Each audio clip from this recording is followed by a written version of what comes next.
A nossa preocupação é a segunda morte, é a morte eterna. É preciso, meus irmãos, vivermos com os pés no chão, mas com os olhos na eternidade. Não esquecer que nós estamos de passagem nesta vida. E por mais que vivamos, a vida ela passa rápido. E não vale a pena perder a eternidade por alguns poucos anos de prazer. Qual é a nossa finalidade? Deus. Nós estamos caminhando para onde? Para Deus. Nós preexistimos aonde? No coração de Deus. Vivemos com Ele e estaremos com Ele. As leituras dessa Santa Missa, e quando você lê qualquer texto que fala sobre a morte ou a vida eterna, traz consigo a importância da fé. A fé em Jesus Cristo, crer em Jesus Cristo, professá-lo, testemunhá-lo, é a garantia da nossa vida eterna, que é oferta, mas que é também conquista. É oferta porque é dom. O Senhor morreu para que tivéssemos vida, e uma vida imortal, uma vida eterna. Mas esta vida, ela tem que ser aceita, ela tem que ser introjetada, enxertada no nosso coração. A única certeza que nós temos é que um dia nós morreremos. Para não morrer, nós não poderíamos ter nascido. Uma vez que nascemos, a nossa caminhada é rumo à morte. Mas é aquilo que vai dizer São João Maria Vianney: a nossa preocupação não é a primeira morte, porque esta ninguém escapa mesmo. A nossa preocupação é a segunda morte, é a morte eterna. É preciso, meus irmãos, vivermos com os pés no chão, mas com os olhos na eternidade. Não esquecer que nós estamos de passagem nesta vida. E por mais que vivamos, a vida ela passa rápido. E não vale a pena perder a eternidade por alguns poucos anos de prazer. Se nós pensássemos na nossa vida e colocássemos 100 anos, que a maioria de nós não vai chegar lá, mas vamos colocar que o ser humano vive 100 anos. 100 anos é praticamente nada perante um tempo que não tem fim. E a pergunta é, quem faz isso? Santo Afonso Maria de Ligório.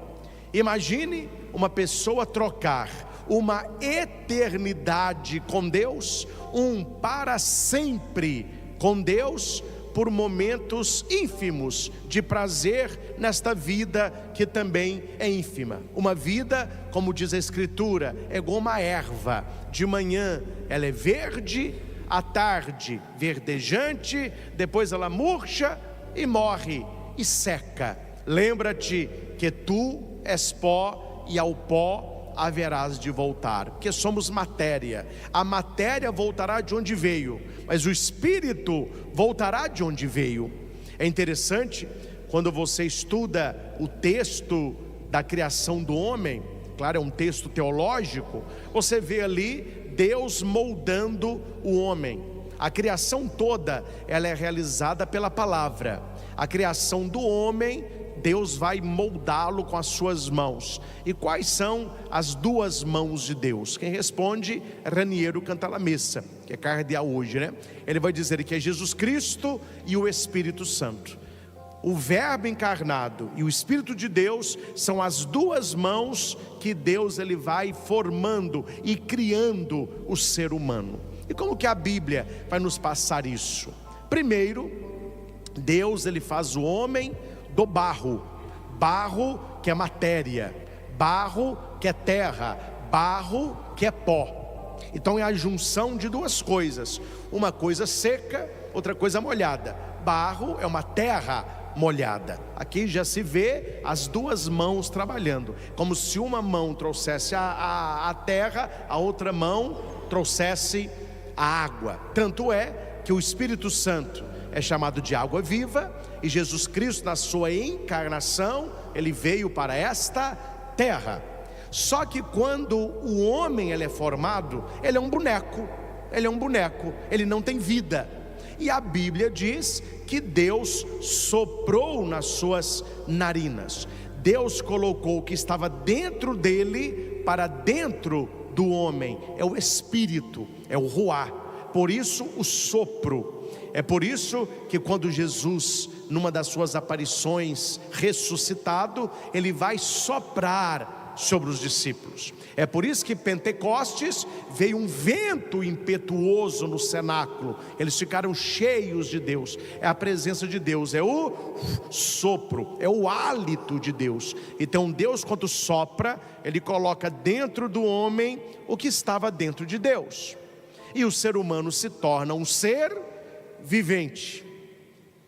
Quando o ser humano morre, aqui tem essas duas realidades: o barro, que é a matéria, e o espírito, que foi soprado por Deus. O que é matéria voltará à matéria, o que é de Deus voltará a Deus. É por isso que a nossa alma, que o nosso espírito, ele é imortal. O corpo, ele é mortal. Então, quando nós vamos vivendo, quanto mais a gente vive, menos energia a gente tem. Veja uma criança de 6, 7, 8 anos. Ele acorda correndo, ele come correndo, ele corre a tarde toda e não se cansa. Não se cansa, é uma energia. Você vai chegando ali na idade adulta, 20, 30 anos, né, o auge, aí você trabalha e vamos, gente, vai chegando 40, 50, já demora mais a recuperar a energia. Vai chegando 60, você sente um pouco, 70, 80, 90, a idade ela vai pesando, porque a matéria se desgasta. A matéria se desgasta, e o ser humano pôs na cabeça que ele pode retardar isso. Não, eu vou fazer N coisas para que a minha matéria não se desgaste. Não há o que fazer. Não há o que fazer. Você pode mudar a aparência, mas você não mudará a essência. Você pode esticar o que você quiser, você pode parecer mais jovem. Não, você parece que não tem 60, você parece que tem 50. A pessoa fica toda, né? O pessoal gosta, né? Nossa, mas quantos anos você tem? 80, que isso? Te dava uns 65. Isso é aparência. É aparência. A aparência, meu filho, você pode retardar vários anos, mas a nossa idade cronológica, ela cobra. E um dia, este tempo findará. É o tempo cronológico, é o tempo do relógio. Cada dia vivido é um dia a mais de vida, mas é um dia a menos do que já se passou. Isto é matéria. A matéria haverá se de desgastar. E Deus é muito bom, porque Ele nos forma nisso, na matéria que nós lidamos com ela, aquela matéria fora de nós. Veja lá, a sua casa, o seu carro, o seu celular, os alimentos que nós compramos, a sua fruteira lá na sua casa. Tudo isso está nos formando, que as coisas vão se deteriorando. Você arruma sua casa, a casa está toda nova. Basta passar alguns anos, infiltração, luz que queima, fechadura que estraga. Você vê que as coisas vão se estragando. Celular novo, nossa, meu celular é novo, aquele cuidado todo. O tempo vai passando, ele passa a ser não novo mais. Você compra um carro, nossa, o meu sonho, carro zero. Ih, meu filho, passa um tempo, tem que mandar para revisão, é pneu que fura, você já dá de olho num outro modelo. Comida então, aí é o caos, Faz a comida, se come. Pouco tempo depois, ela azeda, ela estraga. A fruta, ela amadurece, se você não comer, ela apodrece. Isso tudo acontece por quê? Para ir nos formando, que assim como a casa, o carro, o celular e os alimentos, nós também vamos nos deteriorando. Só que conosco é mais lento, é bem lento. E é tão lento que a gente não vê a mudança. Você olhava no espelho há alguns anos, nós éramos jovens. Aí você olhou, você era um adulto jovem. Aí quando você não, um adulto maduro. começou a aparecer um cabelinho branco, a barba. Falei, mas como que foi? Eu não vi essas coisas acontecendo. É muito lento, é muito sutil, mas é um processo que não se para. Se eu não posso, atenção, parar o processo da morte física, eu posso me preparar para receber a vida eterna. Uma vez que o corpo deteriorado, ele chega ao fim e ele vai ser sepultado. Ali é um corpo, não tem mais vida, chama-se de cadáver. A palavra cadáver, a palavra que a gente não gosta de usar porque é feia mesmo, né? Mas cadáver, não sei se vocês sabem, significa carne dada aos vermes. Aí carne ficou o cá, dada, o dá, e vermes, o ver, cadáver. O que é um cadáver? É uma carne dada aos vermes. Ali, meu filho, é para sepultar. Ali é lixo, não tem nada ali. Só que a pergunta é, tá bom, vindo pó, a pessoa morre, ela voltará ao pó. E o sopro de Deus? E o Espírito de Deus? Aí que vem a beleza da nossa fé cristã. Porque o Espírito de Deus, ele não é sepultado. O Espírito da pessoa não está naquela tumba, porque ali está um cadáver, ali está um corpo. Porque a pessoa, ela não morre com o corpo. E isso nos consola. Quando nós fomos sepultar os nossos entes queridos, a gente não chora porque a pessoa morreu. A gente chora porque nós não teremos a convivência com ela mais. O nosso choro não é da morte, o nosso choro é da saudade. Porque eu amo tanto esta pessoa que eu queria ela mais comigo, para a gente conviver, para a gente passear, para a gente abraçar, para a gente conversar. Esta pessoa, ela é tirada do nosso convívio. Esta é a dor, e esta dor é lícita. Por que é lícita? Porque Jesus também chorou. Quando eles contam para Jesus que Lázaro faleceu, Lázaro era um grande amigo de Jesus, Jesus chorou. É o menor versículo da Bíblia, só tem essas duas palavrinhas: Jesus chorou. Não há versículo na Bíblia menor que esse, e não há versículo maior que esse. Jesus que sabe que ressuscitaria Lázaro, mas ele chora.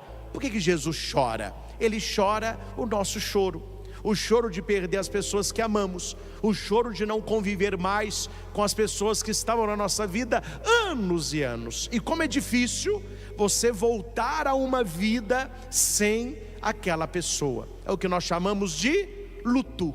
Há lutos que duram poucos dias, há luto que vai durar um pouco mais. O certo é que com a graça de Deus, a dor haverá de passar e ficará a saudade e a lembrança. Aquela dor do luto, ela tem início, meio e fim, porque a nossa própria vida de fé e a nossa própria mente vai se configurando na palavra de que nós não enterramos quem amamos, nós enterramos um corpo sem vida, porque o Espírito que foi soprado por Deus voltou para o Senhor. Isso nos consola. E depois da morte física vem o julgamento particular. É aí, meus irmãos, que nós devemos gastar tempo. É por causa da vida eterna, é por causa desse julgamento particular, é por causa do céu, e é também por causa da condenação eterna que nós fazemos o que fazemos enquanto cristãos católicos. Jesus, claro, como Deus, ele tinha uma inteligência que ultrapassa qualquer inteligência humana. E o que Jesus ele faz para nos ajudar? Porque Jesus não quer complicar a nossa entrada para o céu, ele quer facilitar o máximo. Tanto é que se ele quisesse complicar, ele tinha falado: olha, existe uma vida eterna, e vocês vão ter que descobrir como é que se entra lá, como é que se vive lá. Não, ele não deixou esse enigma. Ele explicou com clareza: faça isso, não faça isso, seja assim, não seja assado, pratique isso, não pratique aquilo, siga os mandamentos, creia na palavra, testemunho. Ele mostrou como é. A Bíblia é como se fosse um manual. Como alcançar a vida eterna? O manual nós temos nas mãos, é só seguir o manual. Mas a vida eterna, ela já inicia nesta vida, como o inferno, ele já inicia nesta vida. Jesus vai dizer: o que adianta o homem ganhar o mundo inteiro, se ele perde a sua alma, se ele perde a vida eterna?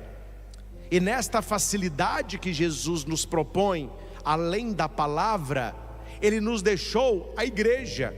E por que nós frequentamos igreja? Porque a plenitude da santificação, para a nossa santificação, foi concedida a ela, como nossa mãe, como nossa mestra, nos sacramentos. É por isso que nós temos os 7 sacramentos da igreja.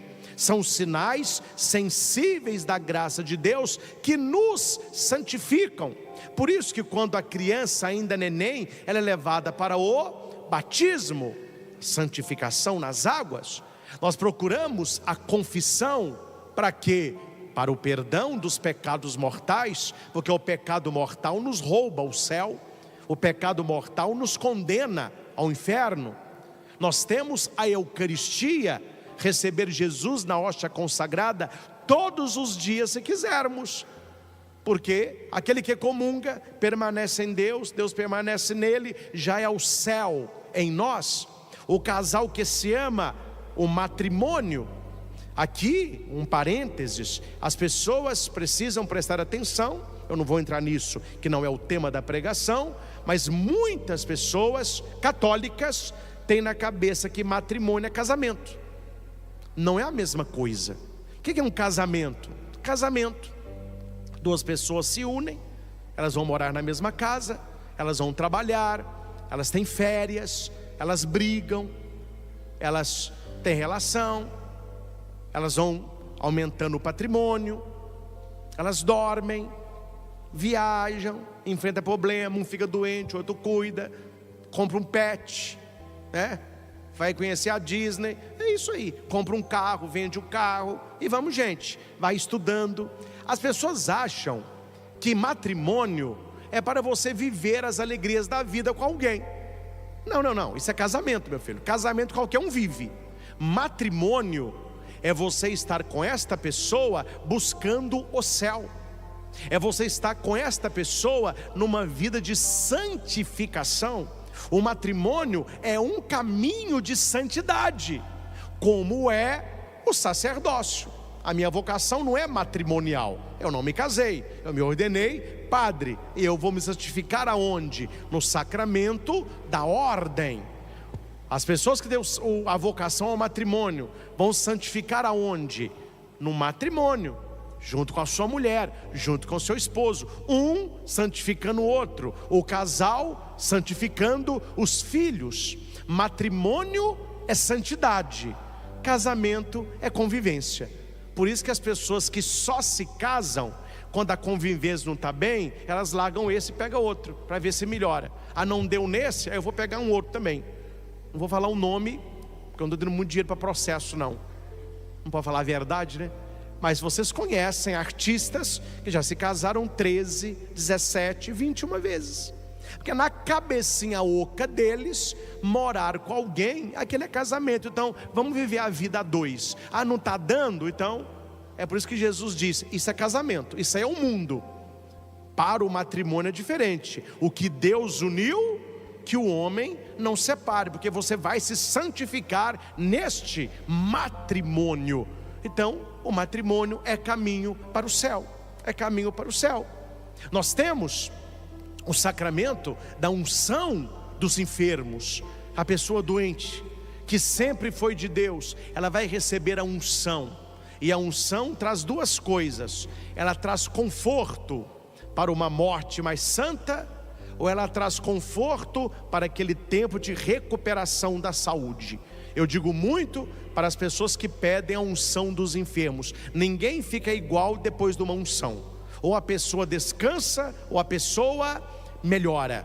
E aqui para nós, a unção não é para quem está moribundo no hospital. Sempre que você necessitar de uma bênção, de um sacramento para a sua saúde, você pode solicitar ao padre a unção dos enfermos. Padre, eu tenho estado muito adoentado, eu melhoro de uma doença, vem outra, eu melhoro de uma gripe, vem outra, o senhor me concede a unção? A pessoa vai receber a unção.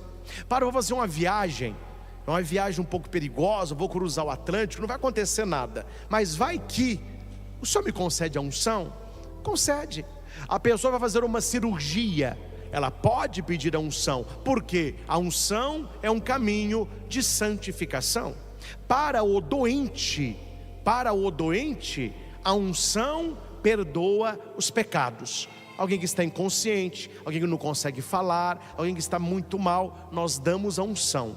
Para nós que queremos a unção, mas demos a saúde física, qual é o ideal? É a confissão e depois você pede a sagrada unção. Então essa santidade que Deus nos pede para que tenhamos esta vida eterna, ela passa pela vida sacramental. Por isso é importante a Eucaristia. Por isso é importante que o cristão católico frequente a sua igreja pelo menos aos domingos. É por isso que não cabe na nossa cabeça o cristão católico que diz: não, eu sou católico, mas eu não preciso de igreja. Eu sou católico, mas eu rezo em casa. Eu sou católico, mas as minhas orações são com o meu Jesus. Ele está se afastando, não é da igreja enquanto templo, ele está se afastando da vida sacramental, que só acontece na igreja. Então ele está abrindo mão dos meios de santificação que Jesus entregou à sua igreja para facilitar a nossa santidade de vida. Os nossos entes queridos que viveram a vida como nós, na fé em Jesus Cristo, na prática da sua palavra, que buscaram ser amigos de Deus na vida, certamente continuam amigos de Deus após a morte. Aqui fica muito claro, e o catecismo vai dizer isso de maneira muito explícita. Está no catecismo, no parágrafo 1037, 1037, quando as pessoas dizem assim, atenção, porque você tem que saber responder essas questões. As pessoas dizem assim: você acha que ajude aqui para mim, você acha que Deus na sua bondade, que Deus na sua onipotência vai condenar alguém ao inferno? É claro que não, né? Pois é, então todo mundo vai para o céu. Não, a sequência não é essa. Deus, ele não condena ninguém ao inferno, mas a vida da pessoa, as opções da pessoa, as escolhas da pessoa já mostram se ela está vivendo para o céu ou se ela está vivendo para o inferno. Dom José Carlos, que foi o nosso bispo, hoje é arcebispo de Montes Claros, ele tem uma frase magistral: que ninguém vai assustar depois da morte. Que susto! Eu achei que eu ia para o céu, eu acordei no inferno. Mas que susto que é esse, meu caro? Você está assustando por quê? Não tem novidade nenhuma.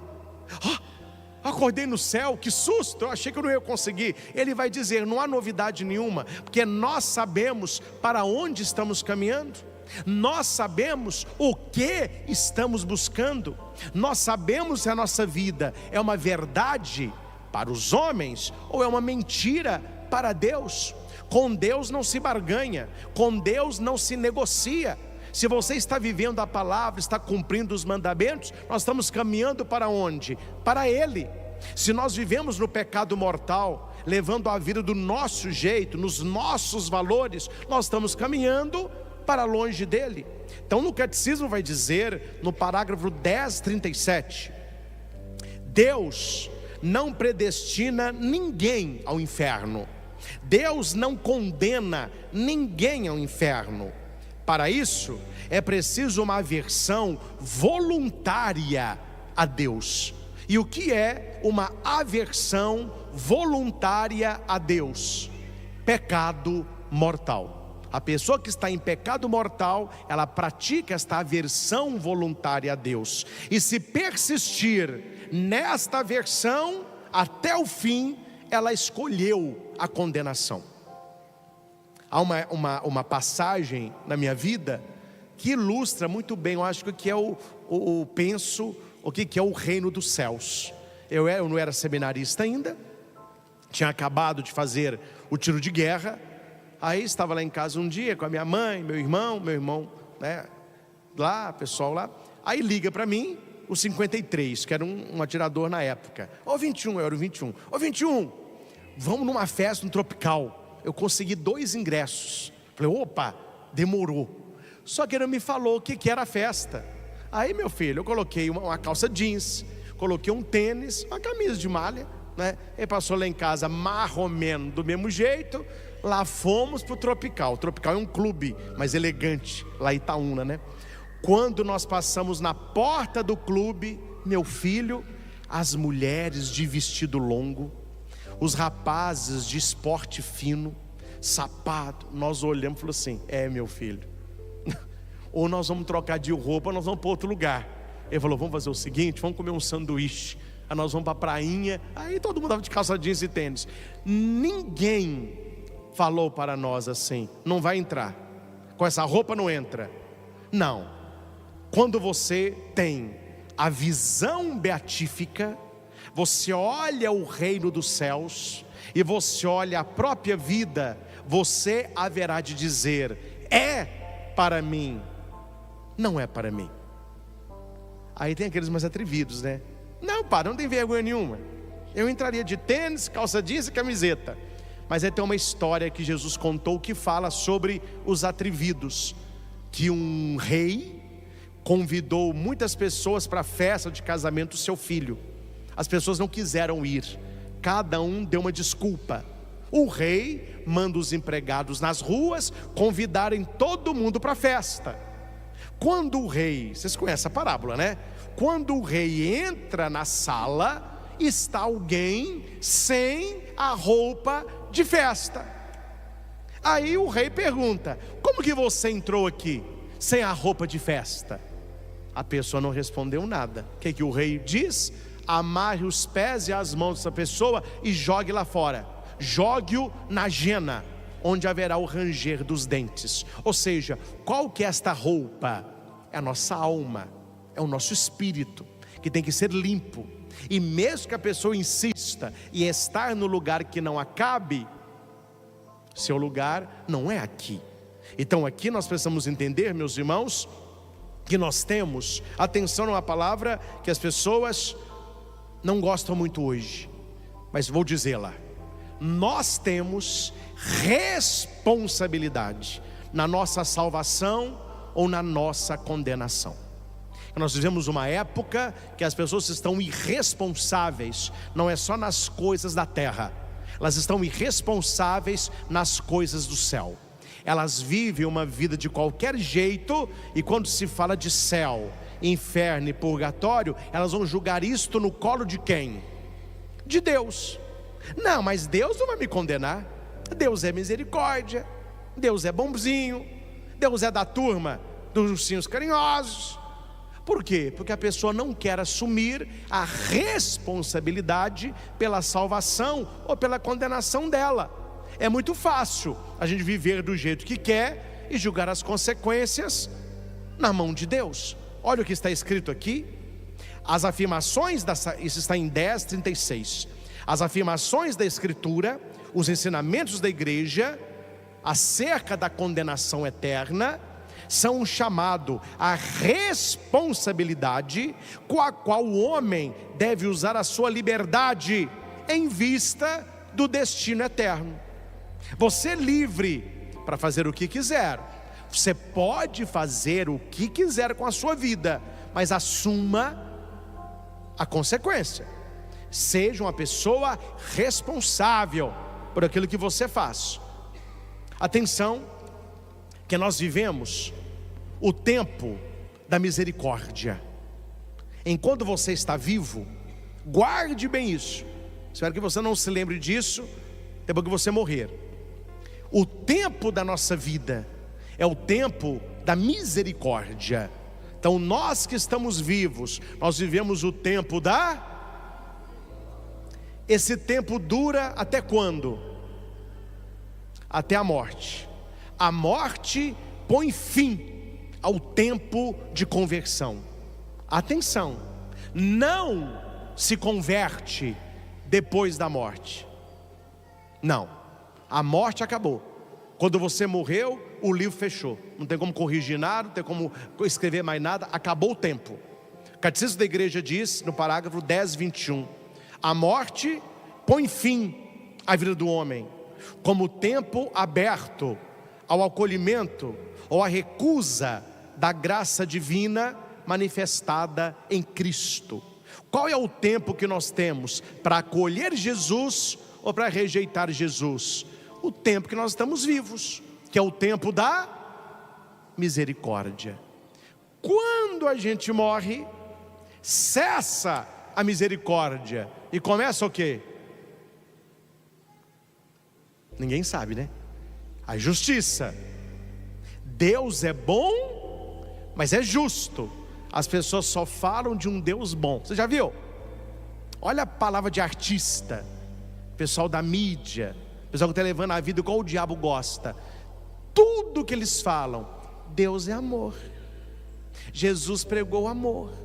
O que vale é o amor, o que vale é ser feliz. É que eles estão com a visão apenas da misericórdia. Só que eles esquecem que Deus, Ele é bom e justo, que quando terminar a nossa vida não haverá mais misericórdia, aí haverá a justiça. Credo, padre, não, você não está vivo? Receba misericórdia. Mude enquanto há tempo de mudar. Uma vez lá em Cajuru, eu estava indo para uma comunidade rural com o padre Francisco Cota. Eu era diácono na época ainda. Ele era padre, eu era diácono. E a gente indo para a comunidade rural, tinha um senhorzinho na beira da estrada pedindo carona. Aí ele olhou, viu que era um senhor assim, ele, né, roupa mais rural. Aí nós paramos. Aí ele falou, eu estou indo para tal comunidade. Acho que é Jacuba que ele estava indo. Eu estou indo para tal comunidade. Aí o padre falando assim, não, pode entrar, nós vamos passar na porta da comunidade. E no caminho, ele viu que o padre Francisco estava de clergyman. Eu não estava de clergyman no dia. Aí ele falou para ele assim, você é padre? Ele falou, eu sou o padre Francisco, padre Chiquinho, eu sou o padre aqui da região. Aí ele falou assim, nós temos a mesma missão de pregar a palavra. Aí nós vimos que ele era protestante, era evangélico, né? Não sei se era pastor, mas muito, muito simpático. Aí falou que não era católico, etc, etc. Meu filho, hora que o padre Francisco tinha o pé meio quente, sabe? Ele tinha um Fuscão, 2 carburador verde oliva. Nossa senhora, onde aquele Fuscão passava, a poeira subia. Padre Francisco foi fazer uma curva mais fechada, tinha um galo atravessando a rua. E o padre Francisco é da zona rural, então ele gosta de criação. Para não matar o galo, ele deu uma guinada no volante. O Fusca deu uma balançada. Eu segurei, o padre Francisco, epa! O cara, nossa senhora! Eu não falei nada. Meus irmãos, na hora do aperto, entendeu? Nossa senhora! Quase que eu respondi, rogai por nós. Gente, a nossa morte, se desse espaço para este tipo de acontecimento, era muito fácil. Nós viveríamos uma vida qualquer, pecaríamos à vontade, viveríamos para saciar os prazeres da vida. Depois da morte, que você visse a avó pela Greta, nossa senhora, não, eu me não, aí é esperteza, né? Aí é esperteza. Numa confissão, um jovem me disse, padre, eu tenho um plano, eu vou viver os prazeres da vida, e no fim da minha vida, eu confesso, me converto, aí eu vou ter o céu. Eu falei, seu plano é genial, mas ele tem uma falha. Qual é a falha? Qual é o seu último dia de vida? Então o seu plano é falho, que você está achando que você vai morrer aos 90, mas eu não garanto que você vai dormir essa noite. Credo. Eu falei, não, é uma possibilidade. E eu acho que é 99,9%. E esse 0,01? Vai que. Então a preparação, meus irmãos, ela é diária. Quando nós falamos dos finados, nós estamos rezando por aqueles que foram, mas a reflexão deve ser por nós que aqui estamos. Eu não sou muito para pregar para defunto não, sabe? Quando eu vou em velório, eles me até convidam muito para as exéquias. Sempre que eu leio o evangelho, eu começo a minha homilia assim. Quem já foi a alguma exéquia eu fiz, vocês vão lembrar. Toda homilia eu começo assim: meus irmãos e irmãs, quero abraçar na esperança da ressurreição os familiares deste nosso amigo, amiga falecido. Porém, quero lhes dizer que para ele eu não tenho palavra alguma, porque ele não me escuta mais. Quem está falando com ele agora é o Senhor da vida. A palavra para ele é Jesus que está dando. A minha fala é para nós que estamos vivos, para que nos preparemos para o nosso dia. Aí eu faço a pregação. Porque para a pessoa falecida, o tempo que ela tinha acabou ali. A gente está ali para consolar a família. Se conhece o falecido, é momento, claro, de exaltar as qualidades dele. Mas eles têm que conhecer o falecido, né? Eu aprendi isso no seminário. Quando você for em velório que você não conheça, não elogia não. Faça a pregação. Porque tem uma historinha cômica, mas é triste. Porque chamaram um padre lá no interior de Minas para um velório, e o padre não conhecia o defunto. Mas o padre tinha uma oratória muito boa, ele falava muito bem. Aí o pessoal gostava dele nos velórios, né? Chama o padre Antônio, padre Doninho, fazer o velório. Aí entra o padre chega da viúva chorando, ele cumprimenta os filhos, a família mais distante. Aí ele começa: meus irmãos, estamos aqui para sepultar este homem maravilhoso, este homem que a sua honestidade brilha como farol na escuridão deste mundo das trevas e da esperteza. Um marido que se dedicou à sua esposa, um homem que viveu para a santidade do lar. Aí a mulher falou com o menino: ô menino, olha, esse é seu pai mesmo, estou achando que é outro defunto, eu estou achando que o padre errou o velório. Ou seja, não combinou, né? Não eram as virtudes da pessoa. Mas aqui, meus irmãos, vale lembrar disto aqui: o que vale no dia da nossa morte é como a gente viveu. Qual que é o dia mais importante da vida de alguém? É o dia da morte. Claro, tem o dia do nascimento, tem o aniversário, tem os diplomas, as viagens, sonhos. Mas o dia mais importante da nossa vida é a nossa morte. Por quê, padre? Porque este dia que nós vamos ver onde nós passaremos a eternidade. Não há dia mais importante do que esse, que é o chamado segundo nascimento. Primeiro nascimento, a gente nasceu do útero da mamãe. O nascimento para a vida eterna, a vida verdadeira, é depois da morte. Nascemos de Deus, voltamos para Deus. Por fim, eu quero apenas abordar com os senhores a questão: onde as pessoas da nossa família estão? Se é no céu ou no purgatório?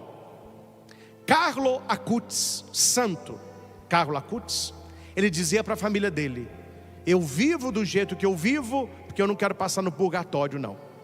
Ele santificou a família dele inteira, porque ele falava noio madio, quer dizer, ele queria que fosse sempre Deus e nunca ele.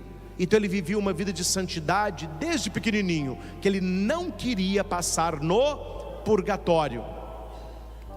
Nós devemos buscar o céu e devemos, como Carlo, não querer passar no purgatório. Mas a verdade é que a maioria de nós haveremos de passar no purgatório, para dar pelo menos uma chamuscada ali, né?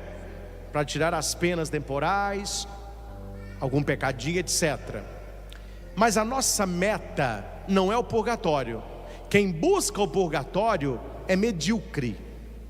Quem está buscando o inferno é louco. Quem busca o céu é santo. Então o que nós devemos fazer na nossa vida? Eu não quero passar no purgatório, eu quero é o céu. Outra coisa é se você vai ou não conseguir. Isso é outra história. A história é: eu quero. Se eu vou conseguir é outra coisa. Vamos aqui, só para ficar muito claro.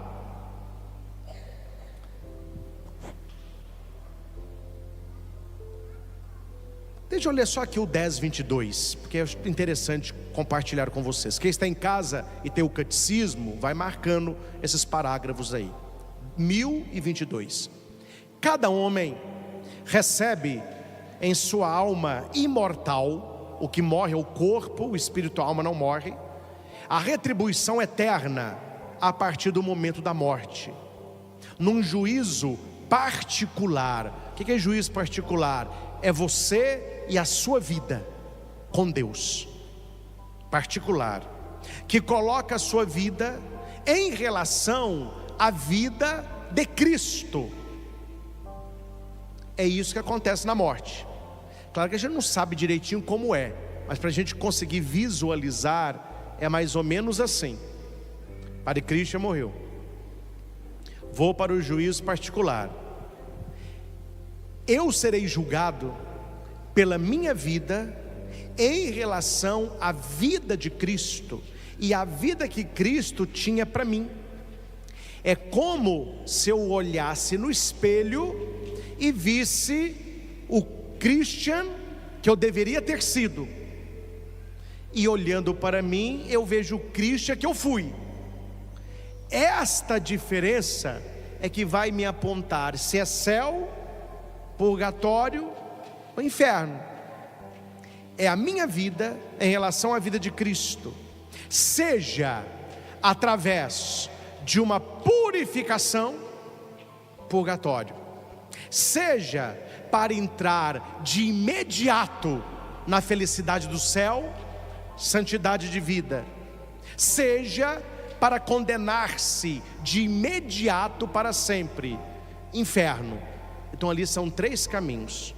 Primeiro caminho, céu direto. Segundo caminho, purificação. Terceiro caminho, inferno direto. São esses 3 caminhos que nós temos. A pergunta é: padre, qual desses caminhos eu vou trilhar? Não é uma escolha no momento, a escolha já foi feita na vida. Ali é apenas o trilhar. Compreendem isso? Cuidado com pessoas que pregam e ensinam o erro, porque há muitas pessoas vivendo de qualquer jeito, porque na cabeça delas elas podem escolher o caminho depois da morte. Não, o caminho ele é escolhido em vida. O caminho não é escolhido depois da morte. Ajuda essa menininha aqui para mim, por favor. Ajuda aí. Vamos aqui. O caminho do céu. Os que morrem na graça e na amizade de Deus, e que estão totalmente purificados, eles vivem com Cristo para sempre. Eu vou repetir. Os que morrem na graça. O que é morrer na graça, padre? Sem pecado mortal. Sem pecado mortal. Os que morrem na graça e na amizade com Deus. O que é amizade com Deus? Configuração aos valores de Deus. O amigo, ele parece com o amigo, ele tem que se parecer com Deus. Amizade e graça, e que estão totalmente puros. Por isso que eu falo que a maioria de nós devem passar no purgatório, porque morrer totalmente puro é uma luta ferrenha contra o pecado. Estes vivem com Deus, céu direto, é o que nós estamos querendo, né? Segundo, e o purgatório? Os que morrem na graça e na amizade com Deus. É igual ao céu. O céu morre na graça e na amizade com Deus. O purgatório morre na graça e na amizade com Deus. O céu, totalmente purificados. O purgatório, não estão completamente purificados. Embora já tenham a garantia da salvação eterna, passam após a sua morte por uma purificação, a fim de obterem a santidade necessária para entrarem na alegria do céu. As igrejas protestantes vão pedir para o católico mostrar na Bíblia onde está a palavra purgatório. A palavra não está, está a realidade de purgar. Nós ouvimos na leitura, na primeira leitura da missa, se você quiser levar o folhetinho, grife na sua Bíblia lá a primeira leitura, fala sobre um tempo de provação, de purificação, para ter uma alegria eterna. O conceito de purificação é interesse nosso. Eu não fico falando muito as coisas, que hoje não pode falar nada, porque o pessoal é muito dodói. Mas tirar o purgatório é um tiro no pé, meu filho. Ah, padre, eu não acredito em purgatório. Então você está mais para descer do que para subir. Porque quem é que me garante que esse pessoal todo que bate peito, igreja, sendo católico ou evangélico, está morrendo totalmente purificado? É muita soberba, é muita soberba. Tanto é que nós temos missa de sétimo dia, nós rezamos pelo Papa falecido, bispo falecido, padre falecido, porque você morrer totalmente purificado, cuidado com isso. Ainda bem que Deus oferece a sua misericórdia para aqueles que estão na graça, na amizade, mas não totalmente. Já tem a salvação, mas tem que estar uma purificada. É nosso interesse crer nisso. Ah não, padre, eu não acredito. Então, meu filho, você dá mais para ser condenado do que para ser salvo. A coisa é muito clara. A não ser que a pessoa se ache, né? Porque tem gente que se acha, né? Tem gente que se acha, até no mundo espiritual.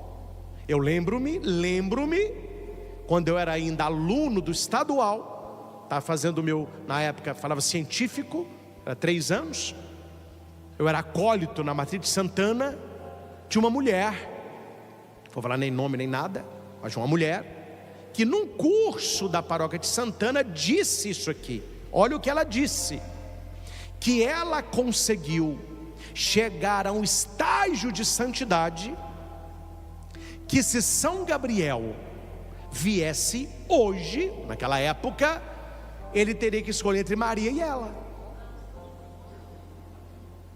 Quer dizer, não tem um parafuso solto, tem uns 4, 5 bambos, né? Mas o que ela tinha?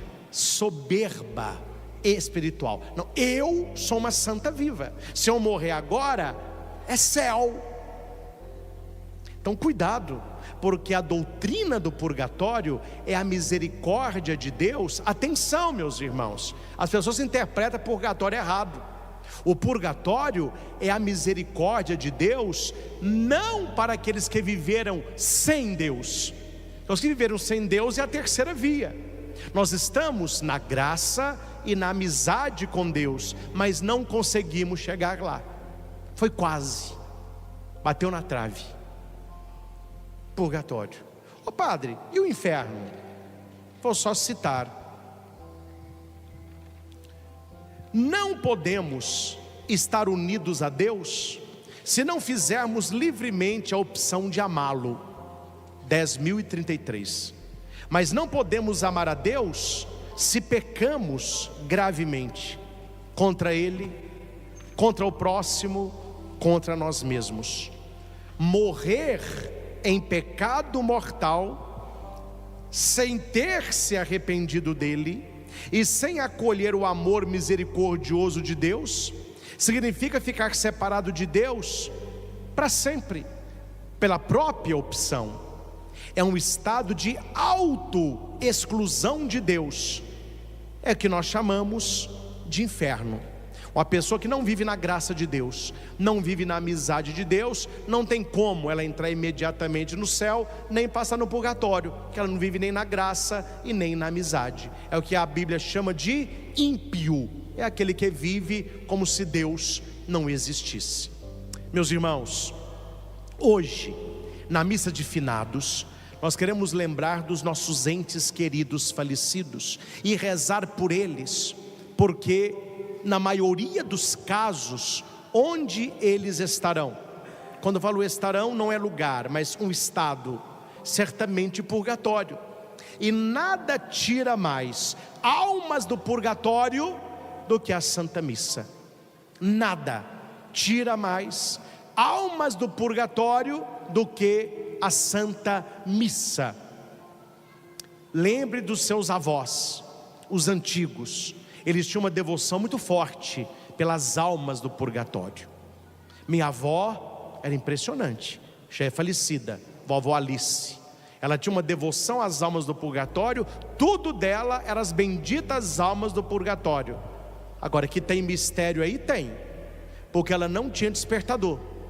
Ela oferecia uma dezena do terço para que as almas do purgatório acordassem. Era só falar o horário. Os antigos tinham isso, era só falar o horário. Olha, precisa acordar amanhã 4h15. E eu peço as almas do purgatório. Ela rezava 4h15, a minha avó estava de pé. E meu avô contava que várias vezes ele acordava bem cedo. Ele fazia exercício no quarto, né? Por isso que ele viveu até mais. Ele teve algumas pontes safena, mas ele acordava, dava lá. Ele falava que via a minha avó deitada e fazendo esse gesto assim, ó. Até o cutucão a minha avó sentia. É a devoção às almas benditas do purgatório que os santos tinham. Quando eu comecei a entender que os nossos irmãos falecidos precisam das nossas orações, eu nunca mais deixei de, na oração eucarística, rezar pelas almas do purgatório. Quem acompanha me escuta falar, não está no maior rezo, pelas intenções da Santa Missa, pelas almas que padecem no purgatório. E agora eu falo mais ainda, principalmente as esquecidas, que tem gente que faleceu, a família rezou ali o 7º dia e não reza mais não.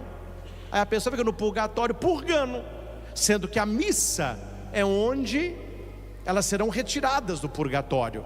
Então precisamos rezar pelos nossos entes queridos falecidos, pelas benditas almas do purgatório. Por que benditas, padre? Porque elas são bem-aventuradas, elas vão para o céu. Elas ainda não foram, mas vão.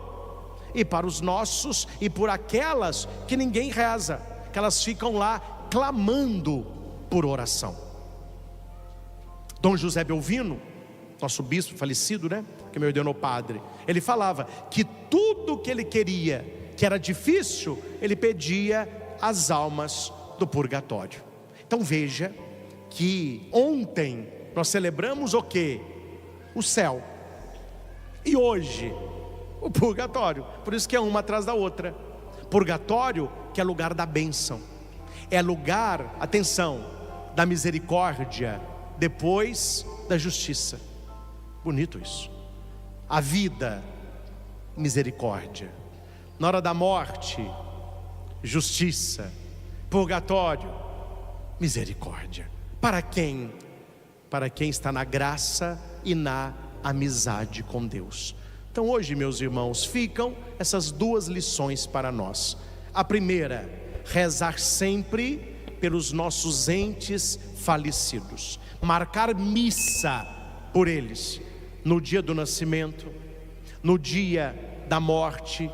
Você sonha com pessoas falecidas, geralmente a pessoa está pedindo oração, marque a Santa Missa. Sentiu muita saudade de um ente querido falecido, marque missa por esta pessoa, participe da missa, peça na missa a consolação, e para que esta missa santifique esta pessoa, né? E segundo, nós um dia vamos morrer também.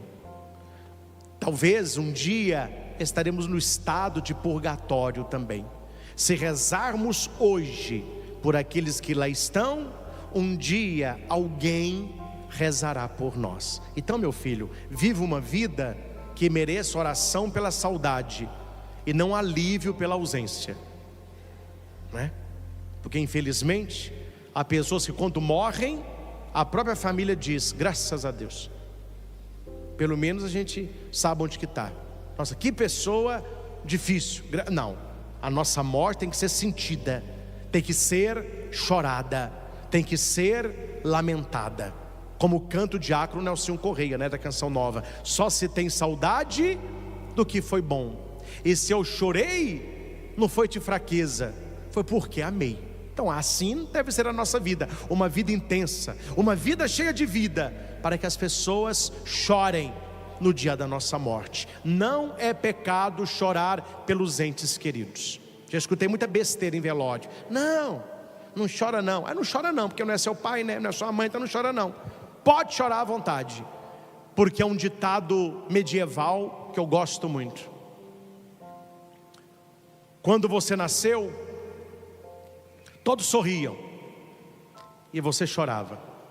Neném, viva de tal modo para que quando você morrer, todos chorem. É um sinal de que você estará sorrindo. É isso que eu desejo a todos nós, a começar de mim, que tenhamos uma vida na graça e na amizade com Deus. Nós rezamos pelos nossos entes queridos que já foram, confiando que muitos já estão no céu, confiando que alguns certamente no purgatório. Por isso essa Santa Missa, e colocando também a nossa vida para esta realidade que ninguém escapa: a morte mais cedo ou mais tarde chegará. Essa não deve ser a nossa preocupação. A nossa ocupação é: qual o caminho, olhando a minha vida, que eu vou tomar após a minha morte? Céu direto, a misericórdia do purgatório ou inferno direto? Tudo depende da graça e da amizade que estivermos com Deus. Eu convido a todos, você também que está em casa, a um momento de silêncio e de oração pelos nossos entes falecidos. Todos nós temos pessoas que nós amamos muito e que faleceram: o vovô, a vovó, amigos, parentes, talvez filho, pai, mãe, não sei, mas todos nós temos.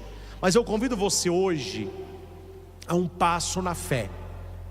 Claro que se você lembrar dessas pessoas, a lágrima pode vir, a tristeza pode vir ao seu coração, mas eu lhes convido hoje a um passo na fé, a lembrar destas pessoas com gratidão no coração, a dizer para Deus assim: apesar da falta que eu sinto, eu quero agradecer porque eu tive a oportunidade de conviver com esta pessoa.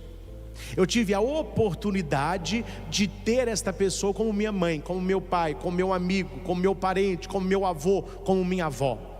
Louvar a Deus pelos anos de vida que esta pessoa passou com você, as alegrias que ela trouxe, aquilo que ela te fez crescer como pessoa. E a morte só é verdade para quem não ama, porque para aquele que ama, a pessoa não morreu, ela permanece viva no coração. E não é um tchau, é um até breve. Eu gosto muito do português quando a gente fala adeus. Você não vai lá no aeroporto me dar adeus, não? Eu gosto muito do adeus no velório. O que é adeus? Não é isso aqui não, ó. Eu estou entregando a pessoa a Deus. Isto é o velório nosso, a Deus, porque um dia eu também vou estar em Deus, e nós vamos nos encontrar, onde todas as lágrimas serão enxugadas. Saibam, meus irmãos, é apenas um tempo,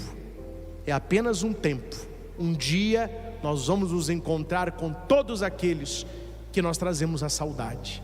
A lágrima será enxugada e viveremos para sempre com nosso Senhor. Não vale a pena perder tudo isso pelas ilusões do mal nesta terra.